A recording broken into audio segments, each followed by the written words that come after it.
Assalamualaikum warahmatullahi wabarakatuh. Salam sejahtera bagi kita semua. Shalom, Om Swastiastu, Namo Buddhaya. Salam kebajikan bagi kita semua. Kami dari kelompok 1 PLK 10 kelas A akan mempresentasikan simulasi mediasi yang berjudul Sengketa Wan Prestasi Utang Piutang Pembangunan Rumah. Sebelum simulasi mediasi dilakukan, kami akan memperkenalkan nama anggota kelompok beserta perannya masing-masing.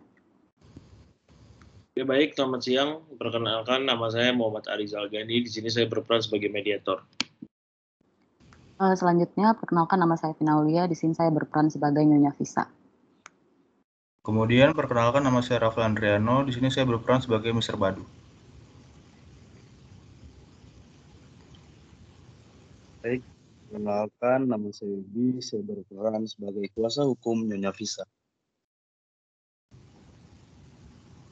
Nama saya Hermawan Yulianto. Di sini saya berperan sebagai kuasa hukum Mr. Badu. Baik, sebelumnya saya akan membacakan kasus posisi dalam perkara ini. Wan prestasi dilakukan oleh Nyonya Visa atas pembangunan rumah seluas 300 meter persegi kepada Mr. Badu dengan termin pembayaran dilakukan sebanyak 3 kali. Nyonya Visa belum membayar kewajiban sejumlah 500 juta rupiah pada waktu yang telah ditentukan paling lambat tanggal 1 Desember 2019. Dikarenakan Mr. Badu telah membangun 2 lantai namun hingga pada tanggal 20 Januari 2020 Nyonya Visa belum juga melunasi kewajibannya. Dikarenakan hal tersebut, Mr. Badu pun enggan menyelesaikan pembangunan rumah yang diajukan oleh Nyonya Visa. Sebelum sisa hak Mr. Badu belum diberikan kepada Nyonya Visa, dalam kasus ini maka kami kelompok 1 akan presentasikan simulasi mediasi untuk syarat tugas kelulusan mata pelajaran PLK 10. Baik, selamat siang Bapak dan Ibu yang saya hormati. Pertama-tama izinkan saya memperkenalkan diri lagi terlebih dahulu. Nama saya Muhammad Arizal Gani, berumur 29 tahun, sarjana hukum, seorang mediator bersertifikasi sejak tahun 2013 di Badan Arbitrase Mediasi Penjamin Indonesia atau biasa disebut dengan BAMPI. Saya di sini sebagai mediator yang telah Bapak Ibu pilih. Selanjutnya saya persilakan kepada masing-masing pihak untuk memperkenalkan diri terlebih dahulu. Baik, terima kasih Pak. Perkenalkan nama saya Badu, berumur 27 tahun. Saya seorang arsitek. Di sini saya sebagai penggugat. Perkenalkan nama saya Nyonya Visa, saya berumur 40 tahun, saya seorang ibu rumah tangga. Perkenalkan, nama saya Hermawan Yulianto, SHMA. Saya pengacara dari kantor Hermawan & Partners, beralamat di Tomang, Jakarta Barat. Saya di sini sebagai kuasa hukum Mr. Badu. Baik, perkenalkan saya Wibi SHMA dari Rovita & Partner yang beralamat di Grogol, Jakarta Barat. Saya adalah kuasa hukum dari Nyonya Visa. Baik, terima kasih. Dikarenakan Bapak dan Ibu sudah bersedia mengikuti proses mediasi, maka mari kita langsung saja.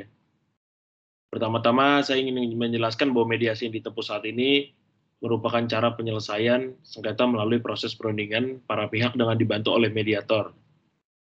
Sesuai dengan peraturan Mahkamah Agung nomor 1 tahun 2016 tentang mediasi di pengadilan, di mana mediasi merupakan cara penyelesaian sengketa melalui proses perundingan untuk memperoleh kesepakatan para pihak dibantu oleh mediator dengan biaya ringan, cepat, dan sederhana sesuai dengan kebutuhan dan kepentingan serta untuk menjaga hubungan baik. Proses mediasi dilakukan paling lambat 30 hari sejak penetapan mediasi.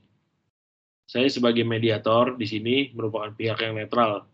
Saya membantu para pihak dalam memproses perundingan guna mencari kemungkinan penyelesaian sengketa tanpa menggunakan cara memutus dan memaksa untuk penyelesaian. Dalam proses mediasi ini, kita mengenal prinsip-prinsip mediasi yaitu pertama, imparsial, yang berarti tidak memihak atau netral. Yang kedua, tidak punya memutus karena keputusan diambil berdasarkan para pihak. Berikutnya adalah kerahasiaan, di mana proses mediasi yang terjadi semua bersifat rahasia. Dan yang terakhir adalah kaukus. Artinya jika diperlukan mediator dapat melakukan pertemuan terpisah dengan para pihak. Baik untuk mempersingkat waktu, Saya akan membacakan tata tertib selama proses mediasi berlangsung. Yang pertama, para pihak harus bicara secara bergantian setelah dipersilakan oleh saya sebagai mediator. Kedua, para pihak tidak boleh saling menyerang baik secara kata-kata ataupun fisik. Keempat, tidak boleh merokok. Dan yang terakhir, tidak boleh merekam isi pembicaraan proses mediasi ini. Baik, kemudian apakah Bapak dan Ibu setuju dengan kesepakatan terhadap tata tertib tersebut? Baik, saya setuju, Pak. Baik, selanjutnya saya akan meminta Bapak dan Ibu untuk menyerahkan berkas-berkas yang sudah dibuat seperti proposal perdamaian, surat permohonan, dan berkas-berkas lainnya yang dibuat untuk kepentingan mediasi kita ini.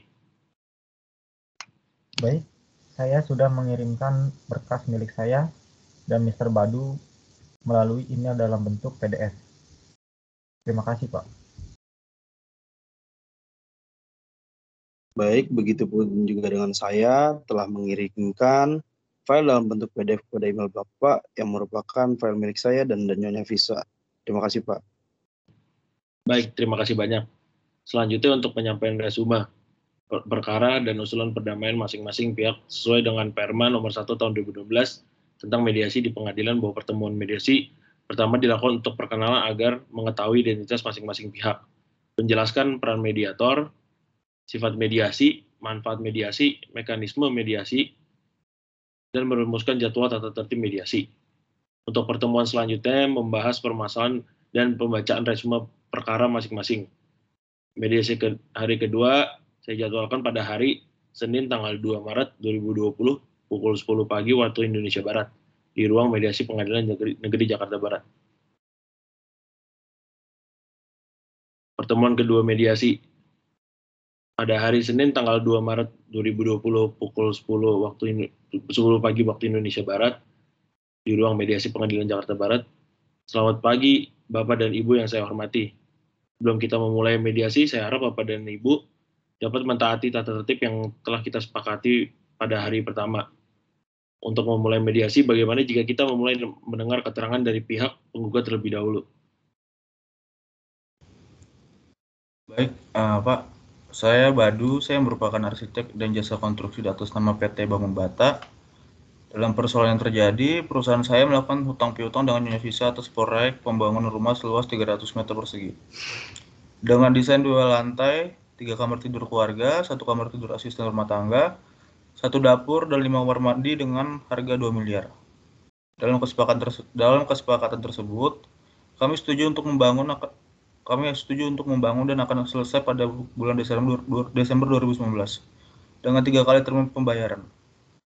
Untuk pembayaran pertama dan kedua, Nyonya Visa sudah melakukan pembayaran dengan total 1,5 miliar.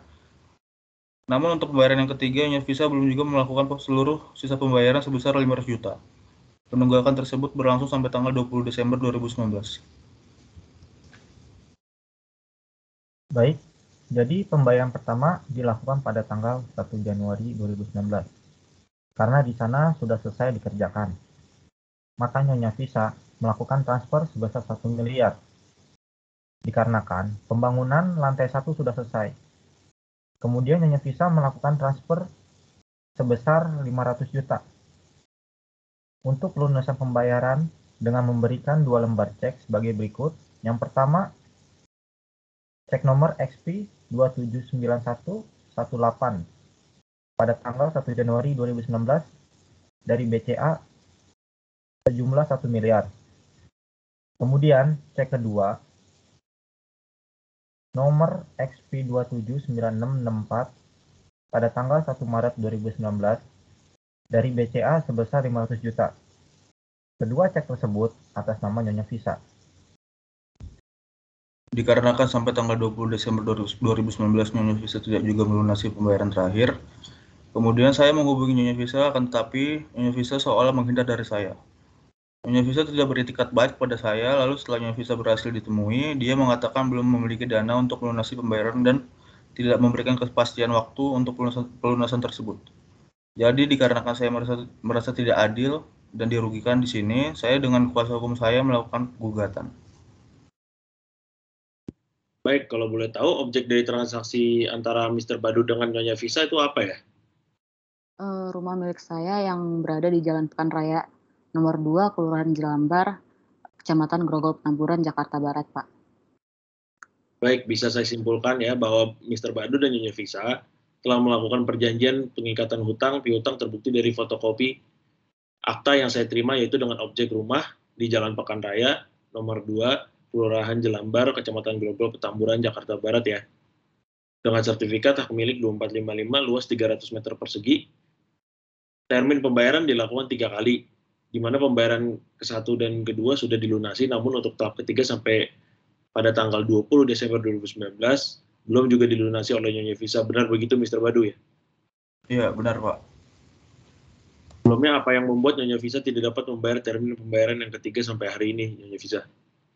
Gini Pak, karena kendala keuangan saya yang saya alami tahun ini, serta biaya untuk operasi yang dialami anak saya pada bulan kemarin, itulah alasan saya tidak dapat membayar hutang piutang saya secara tepat waktu kepada Pak Badu. Baik, kemudian solusi apa yang ingin Mr. Badu inginkan dari mediasi ini? Seperti yang sudah saya katakan ya Pak ya, saya di sini merasa tidak adil Pak, seriusan Pak. Dalam perjanjian hutang piutang ini pada pembayaran ketiga. Sedangkan rumah Nyonya Visa sendiri pun sudah pada tahap finishing Pak. Maaf, dengan segala hormat Pak Badu, seperti penjelasan yang telah klien saya ujarkan tentang kendala keuangan serta biaya operasi untuk dari Nyonya Visa, sertifikat sedikit saja tidak ada Pak menyentuh perasaan Pak Badu. Tuan Wibi, ini tuh soal perjanjian yang disepakati oleh kedua belah pihak. Sepatutnya Nyonya Visa melakukan kewajiban untuk membayar hutang, bukan melakukan one prestasi. Tolong untuk tetap tenang untuk kedua belah pihak ya, dan jangan bicara jika saya tidak mempersilahkan seperti yang udah ada di tata tertib yang kita sepakati. Saya harap situasi kondusif di ruangan ini ya, baik untuk kuasa hukum Nyonya Visa, apa yang usulan yang akan diajukan. Baik, di sini kami ingin mengajukan usulan perdamaian sebagai berikut. Pertama, bahwa Nyonya Visa mengakui kesalahannya dan tulus meminta maaf kepada Pak Badu. Yang kedua, bahwa Nyonya Visa akan melunasi sisa pembayaran sebesar 500 juta rupiah dengan waktu yang ditentukan. Baik untuk Nyonya Visa, bagaimana?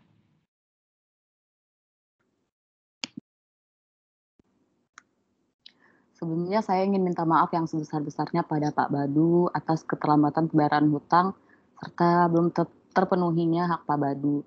Dan bukannya saya tidak beretikat baik pada Pak Badu, namun seperti alasan yang saya sudah sampaikan tadi mengenai kendala keuangan dan biaya operasi anak saya, ini hanya kesalahpahaman saja antara saya dan Pak Badu. Saya juga mengakui kesalahan saya dan minta maaf untuk hal ini secara tulus kepada Pak Badu. Ya, untuk kuasa hukum Nyonya Visa sendiri ada yang ingin ditambahkan? Baik, untuk permasalahan ini dari pihak kami ingin menyelesaikan dengan baik-baik. Terlebih Nyonya Visa telah meminta maaf kepada Mr. Badu. Kami juga meminta maaf kepada Mr. Badu untuk memberikan waktu kepada kami selama 2 minggu untuk membayar sisa pembayaran tersebut. Ya, bagaimana Mr. Badu? Apakah sepakat? Baik, dikarenakan Nyonya Visa dengan tulus meminta maaf dan berjanji akan membayar hutangnya, maka saya setuju untuk memberikan batas waktu selama 2 minggu kepada Nyonya Visa untuk pelunasan hutang, Pak. Baik, saya rasa kita telah menemukan kesepakatan di sini ya. Sebelumnya saya akan membacakan kesepakatan yang telah disepakati bersama berdasarkan yang tadi sudah dibicarakan. Itu sebagai berikut. Yang pertama, bahwa pihak penggugat menyetujui perdamaian dengan Nyonya Visa. Yang kedua, Nyonya Visa mengakui kesalahannya dan meminta maaf secara tulus kepada penggugat. Yang ketiga, bahwa pihak tergugat akan melunasi sisa pembayaran sejumlah 500 juta rupiah. Yang keempat, bahwa kedua belah pihak sepakat untuk sisa pembayaran dilakukan paling lambat 2 minggu setelah adanya kesepakatan perdamaian ini. Itulah tadi butir-butir kesepakatan yang sudah disepakati.